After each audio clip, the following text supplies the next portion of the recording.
Hey there, how's it going? Vladimir Donis here. So today I want to jump online and talk about the notion of confused marketing compared to clear marketing. And I want to go ahead and kind of just give you the difference between the two. So I know that the desire out there is to go ahead and create marketing that is clear. However, there could be a lot of confusion around, that whole, marketing stuff.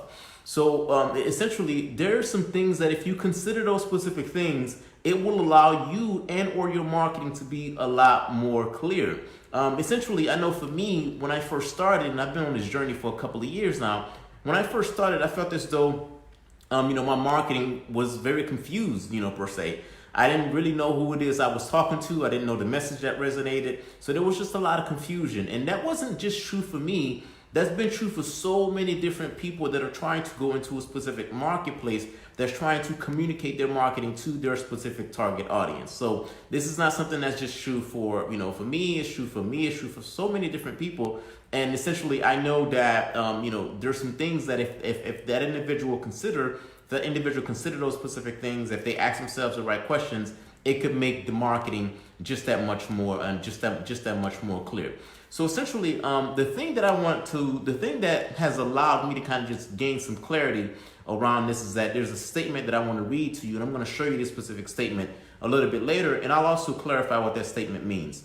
The statement says, "Don't mix up your who. You will not mix up what it is that they want."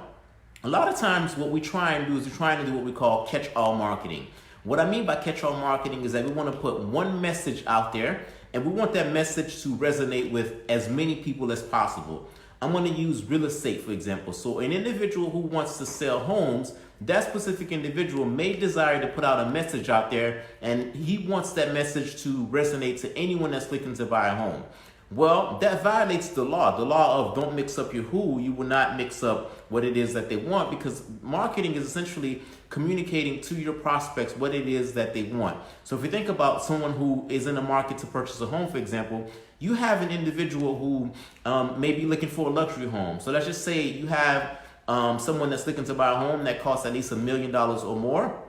And then you may have someone that is low income. The person that is low income, for example, may only be able to afford a home that's $100,000 or less. So just hypothetically speaking, those two specific individuals, they are different who's. So if you mix up those two specific individuals, it's going to create confusion in your marketing.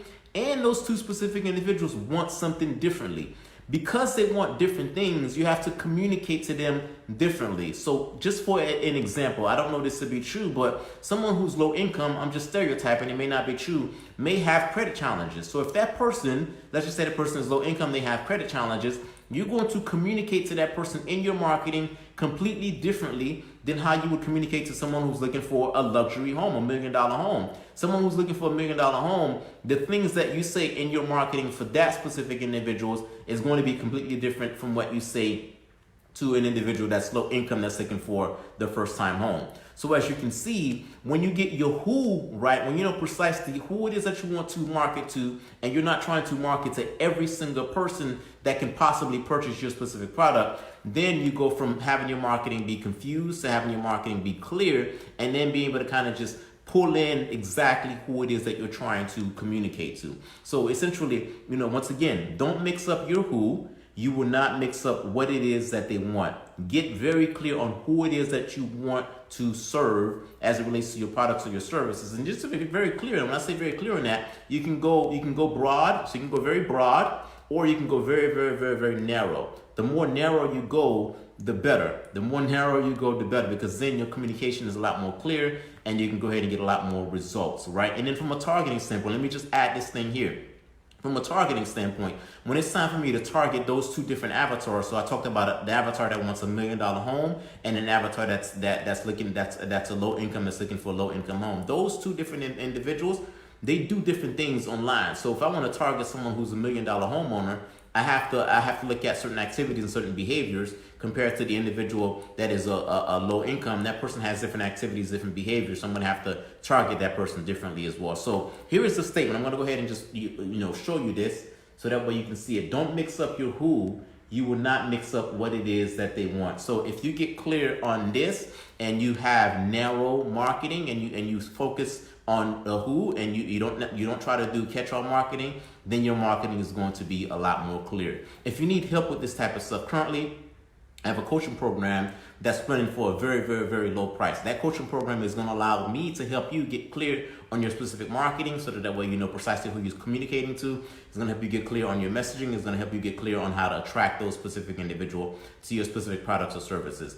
For the details, just go to VladimirMarketing.com. Or I've also left the link somewhere on this specific page. You can go ahead and click on that specific link, and that link is going to take you to a page to give you the details. Or you can go to VladimirMarketing.com. So hey, that's it for this specific episode. I'll talk to you soon.